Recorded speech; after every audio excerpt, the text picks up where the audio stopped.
السلام علیکم سامعین، 9 ربیع الاول کی تاریخ شروع ہو چکی ہے، 12 ستمبر ہے۔ خبر کا عنوان ہے دہلی فساد میں ناحق ماخوذ مسلمان عدالت سے باعزت بری۔ خبر تھوڑی تفصیل سنائیں گے۔ جمعیت علماء ہند کی کوشش رنگ لائی ہے۔ صدر جمعیت علماء ہند مولانا محمود اسد مدنی نے جمعیت کے وکیلوں کی اس کوشش کی سراہنا کی ہے۔ جمعیت علماء ہند سے جو پریس نوٹ جاری ہوا ہے وہی میں جوں کا توں پڑھ کر سنا دیتا ہوں۔ دہلی کی ککڑڈمو عدالت نے ایک اہم فیصلے میں دہلی فسادات 2020 کے مختلف مقدمات میں تمام 10 ملزمین کو باعزت بری کر دیا ہے۔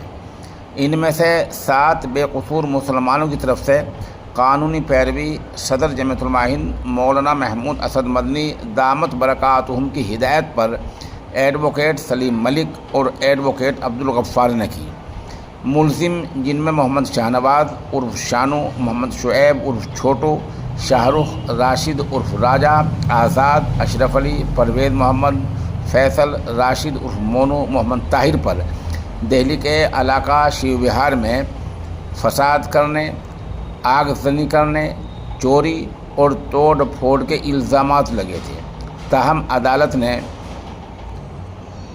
گواہوں کی روشنی میں یعنی گواہ نہ ملنے کی بنا پر، ثبوت نہ ملنے کی بنا پر فیصلہ دیا کہ استغاثہ ملزموں کے خلاف الزامات کو شک سے بالا تر کرنے میں، ثبوت مہیا کرنے میں ناکام رہا ہے۔ جمعیت علماء ہند کے وکیلوں کی قیادت میں دفاع نے اس مقدمے میں استغاثے کے شواہد میں موجود تضادات، ٹکراؤ کو نمایاں طور پر پیش کیا۔ اہم گواہ یا تو اپنے بیانات سے پھر گئے، مکر گئے یا ملزموں کو پہچان ہی نہیں پائے۔ اس کے علاوہ پولیس اہلکاروں کے بیانات کے اندراج میں تاخیر اور دیگر قانونی کمزوریوں نے بھی عدالت کو ملزموں کو بری کرنے پر مجبور کیا۔